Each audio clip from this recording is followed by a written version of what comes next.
a mother willing to fight against everything and everyone to ensure her daughter's safety and future. It took me a long time to talk about this, without feeling that mixture of anger and guilt choking me. But today, looking at my daughter sleeping peacefully in the next room, I know I needed to write this outburst. Maybe someone going through the same thing will read it and understand that she's not crazy, that she's not exaggerating. My name is Claudia, I'm 29 years old, and during my daughter Isabella's pregnancy, I lived through hell disguised as family concerns. And the most painful thing is that I had no support from the people who should have protected me most, my husband Marcos's family. They not only ignored what I was going through, they covered up the worst part. The day I decided everything needed to change was when I got home after a day of pregnancy tests and found my sister-in-law, Anna, in my room, rummaging through my underwear drawers. And worst of all, with my mother-in-law, Sarah, right there, pretending it was normal. I was shaking all over. It felt like the ground was going to drop out from under my feet. Anna looked at me like she owned the house and said she was organizing everything for the baby, because I couldn't even take care of my own life. And Sarah agreed, saying I needed her help because I was sloppy. I froze. My instinct was to run to the crib I'd assembled myself and see if anyone had messed with it too. And they had. They'd moved and changed everything. The clothes I'd always liked folded were thrown on the floor. They'd changed the decor in my room without asking me. Even my photos were gone. You know that tightness in your chest where you can't breathe? That's what I felt. I remember sitting on the floor and crying my eyes out. Marcos arrived half an hour later, exhausted from work, and when I told him everything, he just said, "Oh, honey, leave it to me. They want to help." It was the first time I'd considered packing my bags and disappearing, but I was pregnant, unemployed at the time, and relying on their health insurance. I felt trapped, alone, and completely useless. In the following days, I tried to be firm and set boundaries, but it was like shouting into the void. Anna would show up at my house unannounced. Sarah had a key to my door because it was more practical to help, and I felt increasingly absent. It got to the point where I was hiding things in my own home, taking photos of how I'd left. Everything, because they'd go through everything and say I was paranoid. The climax was the day I saw Anna trying to leave with Isabella's layette, hidden inside a black bag. When I asked, she said, I should leave everything at Grandma's house because I'd freak out after the birth. At that moment, I realized it was much more serious than it seemed, but I only got the courage to actually do something when, a few days before Isabella was born, I woke up to the sound of a key in the door. It was 6 a.m. Marcos and I had changed the lock 2 weeks earlier without telling anyone, precisely because I didn't want any more surprise visitors. When I opened the door with my phone recording, I saw Anna trying to force the lock with a key. She was sweaty, shaking, with a look on her face that I'll never forget. When she saw me, she freaked out, yelling that I was selfish, that I was taking her away from her niece. That day, something shifted inside me. Fear turned to anger. Insecurity turned to certainty. And I knew I had to protect my daughter, no matter what. I remember that after that scene, I couldn't sleep. I went straight to the living room, sat on the couch, and started researching everything about restraining orders, home invasions, and how I could stop Anna from getting close to me or my daughter. I'm not a lawyer or anything, but I knew I needed to get informed because no one there was going to do it for me. When Marcos woke up, I showed him the video. He was shocked, quiet, for a long time, and after taking a deep breath, he said, "We need to do something." It was the first time he really listened to me. For the first time, he saw the scale of the problem, and that gave me some strength. That same day, we went to the women's police station. I was treated with respect, but I still felt ashamed. Ashamed of going through this, ashamed of having let it get to this point. But when I told the police officer everything, showed her photos and videos, she was clear. It was stalking. It was psychological violence. It was invasion. We filed a police report.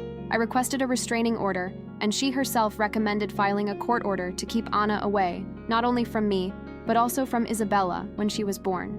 Sarah, her mother-in-law, also filed the order because it was proven that she facilitated the invasions. I felt relieved and devastated at the same time. My family was being destroyed, but for the first time, I was choosing my peace. Marcos's family's reaction was worse than I expected. They said I was exaggerating, that Anna was just intense, that Sarah only wanted to help. They called me crazy, manipulative, self-serving.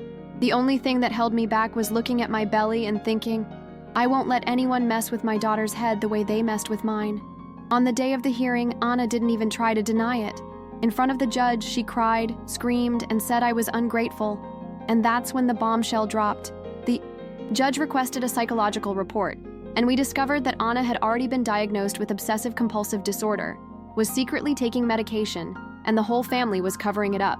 I didn't know whether to feel pity or anger. In reality, I felt a punch in the gut. I'd spent months thinking I was paranoid, that I was making a mountain out of a molehill, when in reality, they'd hidden from me the fact that I was dealing with someone who needed treatment. And the most disgusting thing was learning that Sarah knew all along. When we confronted her, she said she didn't want to harm her daughter. And me? What was I? An incubator? A maid? I was pregnant, vulnerable, and no one cared. No one thought of me, only of maintaining the appearance of a perfect family. But at that moment, I decided my priority would be me and my daughter. Marco stood by me, breaking contact with his sister and mother, which wasn't easy. He was upset for weeks, feeling divided, but he understood that it was either that or our family would be destroyed too. When Isabella was born, I finally felt some peace. For the first time, I could do things my way, without people surrounding me, without having to watch my own house. It was the most liberating phase of my life, even with all the difficulties of being a first-time mother. Over time, things began to improve, but the pain and distrust were still there, following me. I looked at my daughter, and with every smile she gave me, I thought I'd done the right thing. But inside, I still felt broken. The idea that my own family had left me so vulnerable, so helpless, was an open wound that took a long time to heal. And to this day, I don't know if I'll ever be able to completely trust the people around me. I know Marcos's family will never be the same, but something inside me tells me that no matter what happens, our life will be better than before. The only thing that truly matters now is my daughter. Of course, the legal process was long, complicated, and very draining. With each visit to court, each hearing, it felt like I was reliving everything I'd been through. Each time I had to recall the moments of psychological abuse, I felt a weight on my chest. But little by little, I began to understand that this process wasn't just about justice for me. It was about protecting my daughter, ensuring she grew up in a safe environment, unaffected by the emotional abuse that nearly destroyed me. She was my strength, my reason to move forward. There were times when I wondered if I had done the right thing, if I was doing the right thing. Would my daughter ever understand what had happened?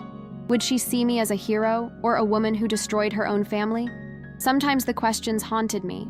But when I looked at Isabella, I saw how she looked at me with trust, with that pure love, without fear, without guilt.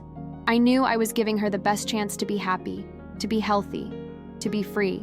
Today, after all this, storm, my life is not perfect, and I know I still have a lot of healing to do. The emotional scars are still there, but they're smaller now. The pain no longer dominates me, and I no longer feel trapped. Not only because of the courage I had to face all of this, but also because of my daughter. She taught me resilience, to fight for what's right, and to be strong, even when the world seems to be crumbling around me. I still fight, but now, I know that victory is mine. That victory is my daughter's. The relationship with Marcos's family? Well, the truth is that, although our relationship has diminished drastically, there's still a process of rebuilding. I can no longer accept certain attitudes, but I understand that sometimes it takes people a while to understand the damage they've caused. Deep down, I know that even if things never go back to the way they were before, at least I've found my voice. I know I can live without fear, without pressure, without feeling obligated to accept other people's opinions. I'm a mother, and that's all I need to be. I know many people will look at me and think I could have done things differently, that maybe the solution was to try to make peace with my mother-in-law, try to give Anna another chance. But what no one understands is that I've already given too many chances. I've spent so much time swallowing the insults, enduring the invasion of privacy, allowing my life to be shaped by unhealthy behavior, that the line has been crossed. Irreparably. I've learned the hard way that when you're a mother, you can no longer negotiate your peace, your mental health, or your child's safety. Nothing is worth more than that. I try to be honest with myself. There are days when I still find myself thinking about the words that were said, the accusations, the broken promises. Sometimes I feel angry at how my family, in a way, turned their backs on me. They preferred to uphold the image of a united family rather than look at what was really happening. For a time, I felt alone on this path, but when I looked at my daughter, I saw that I wasn't alone. She is everything I need, everything I've ever wanted. I can be everything she needs, even with all my imperfections. The hardest thing, I think, was forgiving myself for allowing this to happen for so long. I blamed myself, feeling weak, naive. How could I have exposed my daughter to all that? Why did I take so long to act? Questioning this was painful because it made me realize that somewhere along the line, I had forgotten myself. But over time, I learned that forgiveness comes from within. I'm not responsible for other people's actions, only my own. And what matters now is what I do from now on. Today, after months of lawsuits and more lawsuits, I've finally achieved some peace. Anna, fortunately, began receiving appropriate psychological treatment.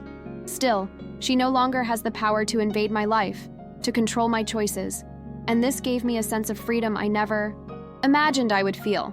I no longer needed anyone's approval but myself to live in peace. And most importantly, I no longer needed the validation of my mother-in-law or anyone else to be a mother to my daughter. I know the rebuilding process is long. Every time I see my daughter play and smile, I remember that at some point, I almost lost it all. But I didn't. I fought. I fought for the right to be a mother, to raise my daughter without fear, without interference, without the shadow of emotional manipulation that suffocated me.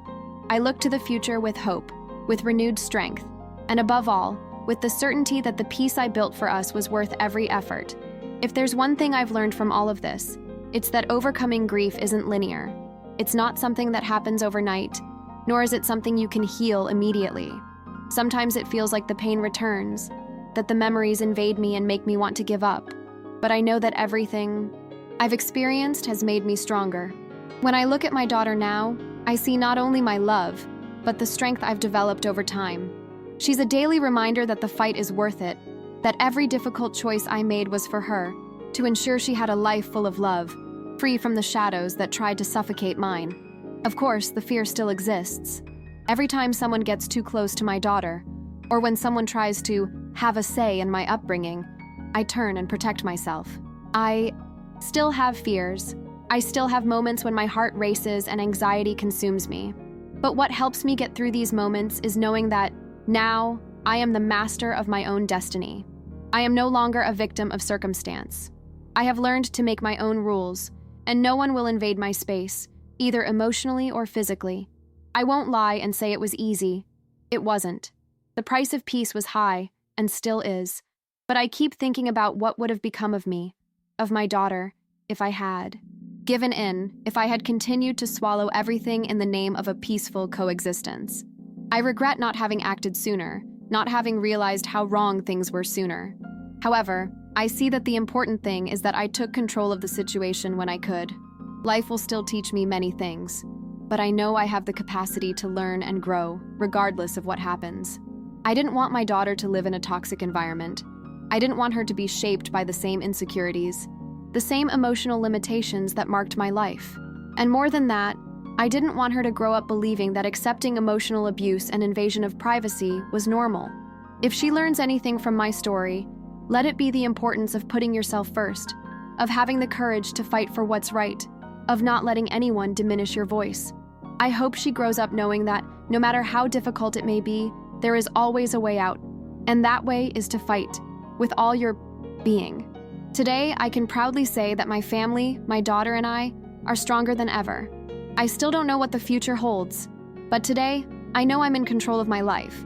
I've overcome fear, overcome insecurity, and overcome the silence that made me swallow my pain. And the greatest victory, for me, is seeing my daughter grow up in a home where she's free to be whoever she wants to be, without the chains I carried for so long.